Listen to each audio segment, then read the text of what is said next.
Let's talk about people who deactivate the 2 blue ticks on WhatsApp. What are your thoughts on those people? They've got something to hide.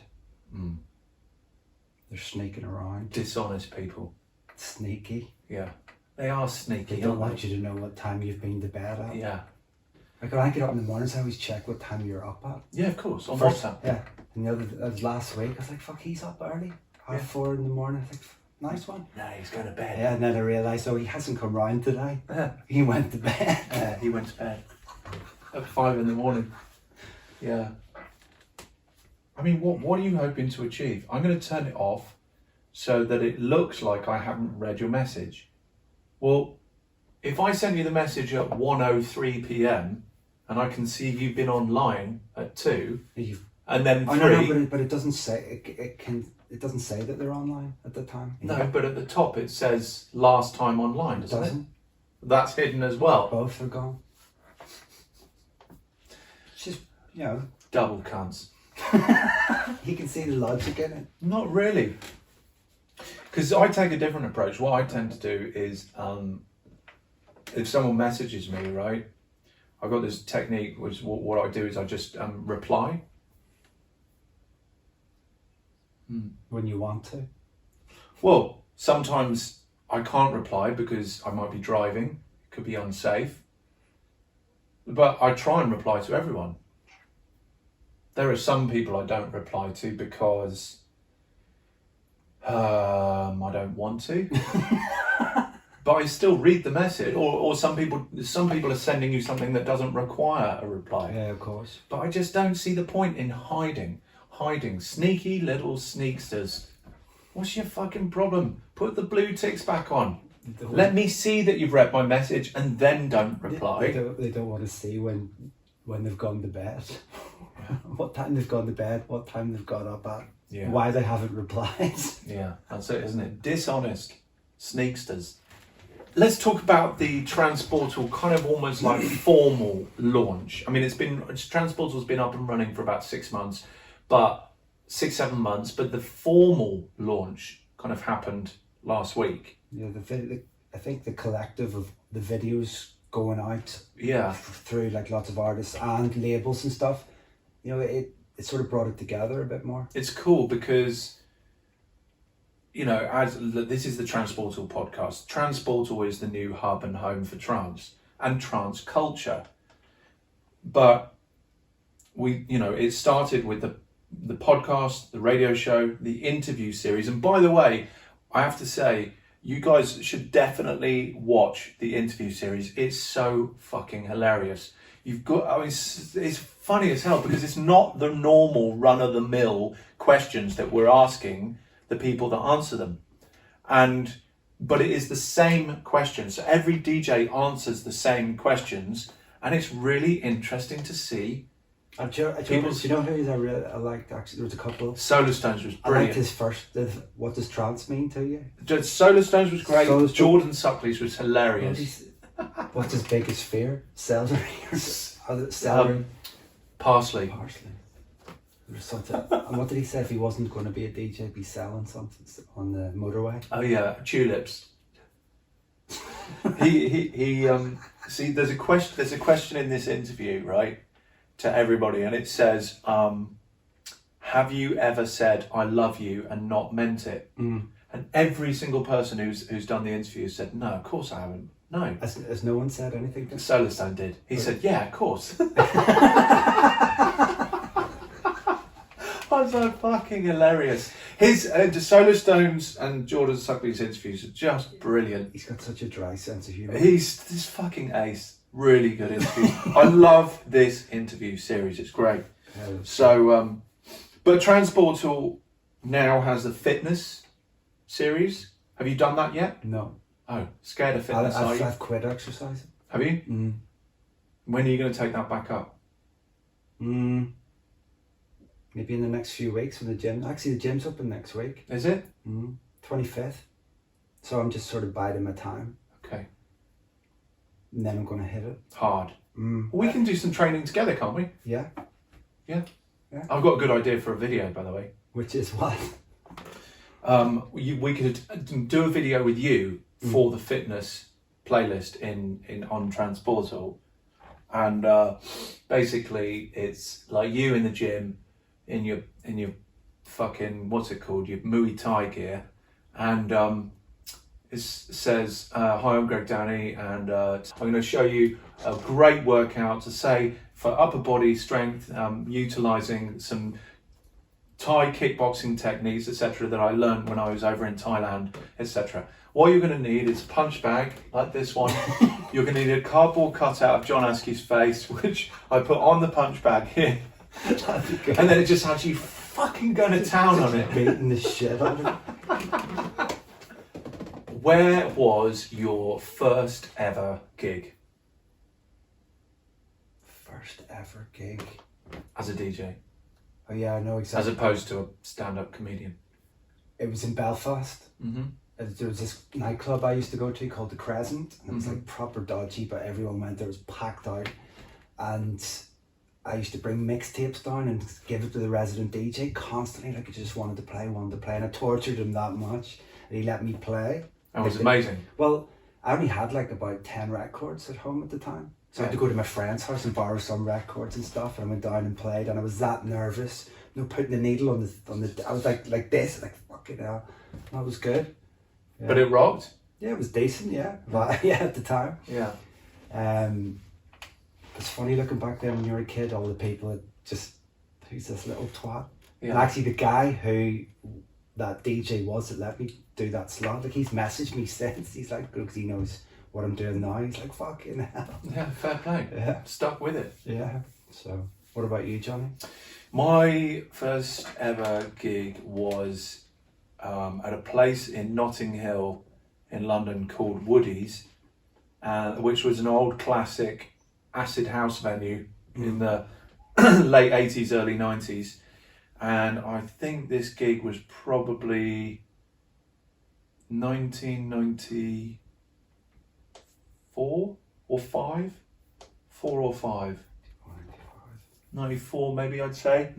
And basically Zach, my mate Zach, your mate Zach, had bought a drum machine off someone, because he was making music then, and he bought a drum machine off someone in Loot newspaper, which is just a newspaper with loads of ads in it. I remember that. Preceding eBay and online shit like that. It had yellow. That's right, yeah.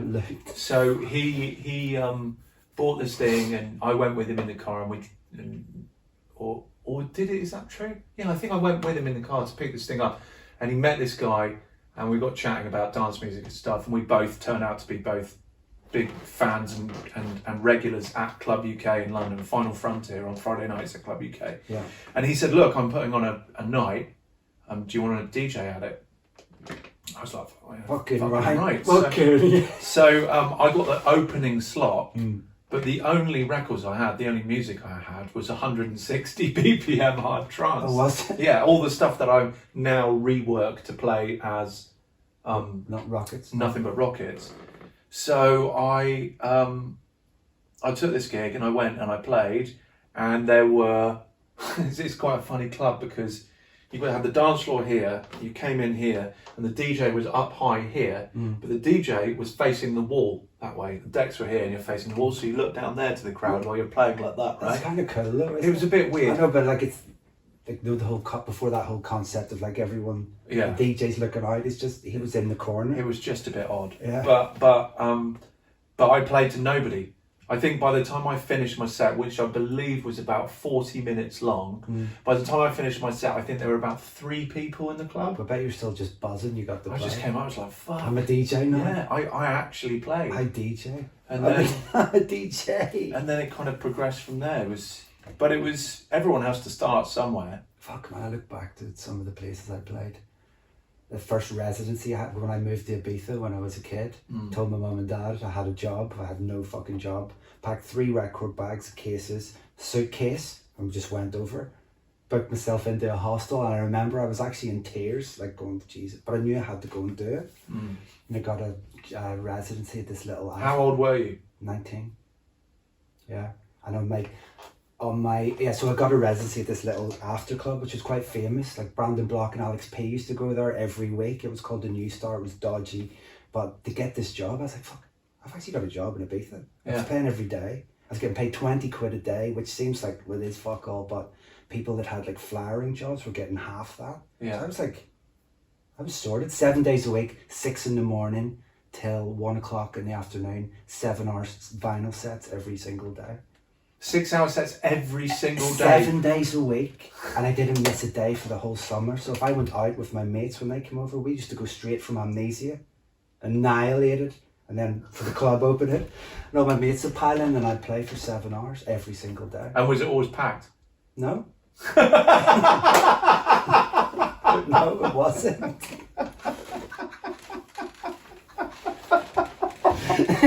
No, it wasn't always packed. Oh, fucking brilliant. But you know that.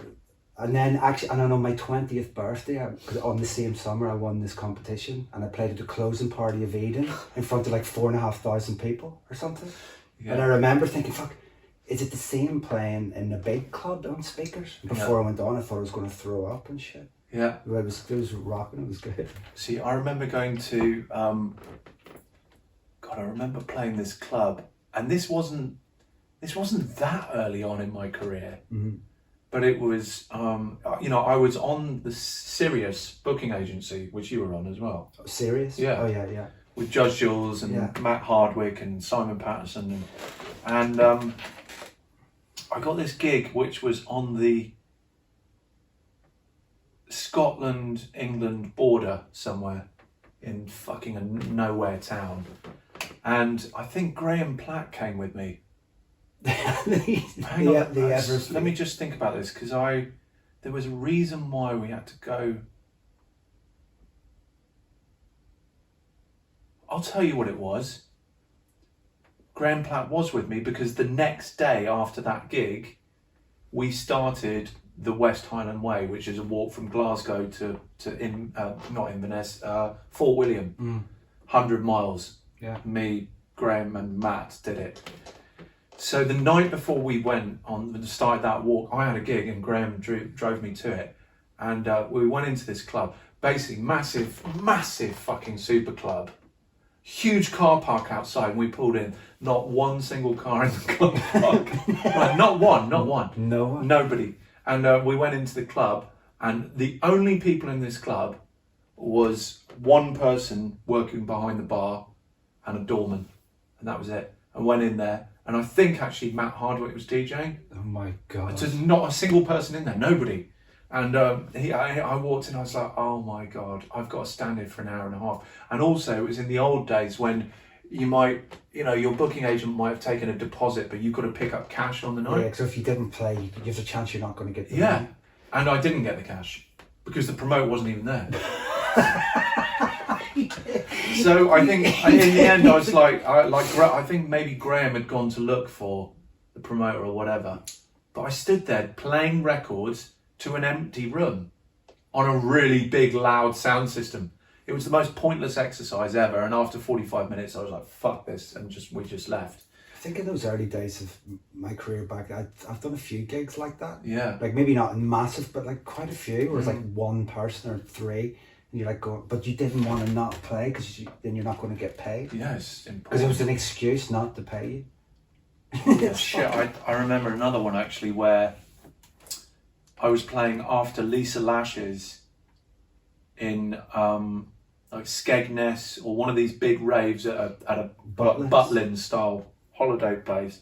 Brilliant. And I got there and went in and sort of was showed to the backstage area, and everybody, the promoter and all the crew and the hangers-on, they were all fucking off their tits.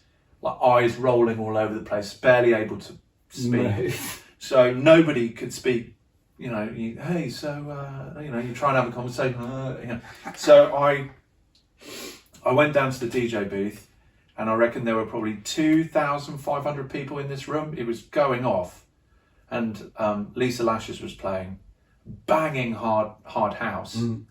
And when she finished her set, it was Vinyl Days. When she finished her set, I went on and I started playing, and she was putting her records away, putting them back in their her record box, and I reckon within 2 to 3 records, I had cleared it from 2,500 people down to about 400.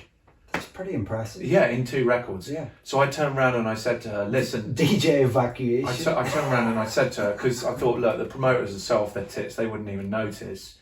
I turned around and I said to her, look, I'm fucking ruining this party. They don't like the music I'm playing. Do you want to go back on? Yeah. And she was like, yeah, okay. So she went back on, and within two records, boom, they're all back. Yeah. It was literally, oh, it's him. Come on, let's fucking go.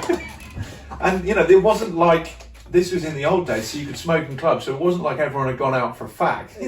They just didn't like me or my music. It's him. So I immediately made a sharp exit, left, got back in my car, and I was driving out, and Matt Hardwick was supposed to play after me, and I was driving out, and bear in mind, this is up near fucking Newcastle or somewhere. It's a long drive to get up there. 4.5 hours to get up there. Mission. And I didn't have a hotel, so I'm driving straight back, and I'm driving out, Matt Hardwick's driving in, and we just stopped, put the windows down, and he said, well, and I went, nah.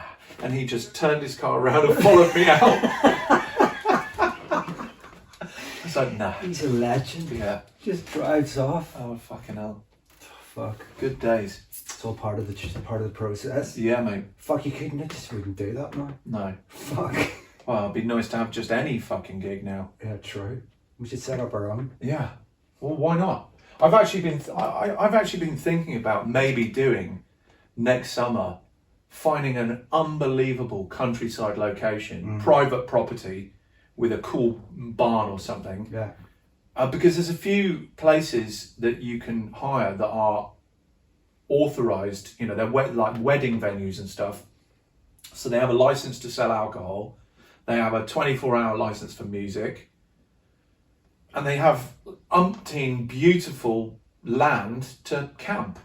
I was thinking, well, wouldn't it be nice to put on a nice, cool, intimate, like mini festival for about 800 people? It'd be sick. Yeah. Yeah. That If it was the right size. and the right people. Yeah. You know, I'm not being elitist there, but like to have Yeah, but they're into that music. 800 specifically. people who are diehard fans of that kind of music, Yeah. and they arrive on Friday and it goes on till Sunday afternoon. It'd be rocking. Yeah, Yeah. it'd be amazing. Yeah, it could definitely be done.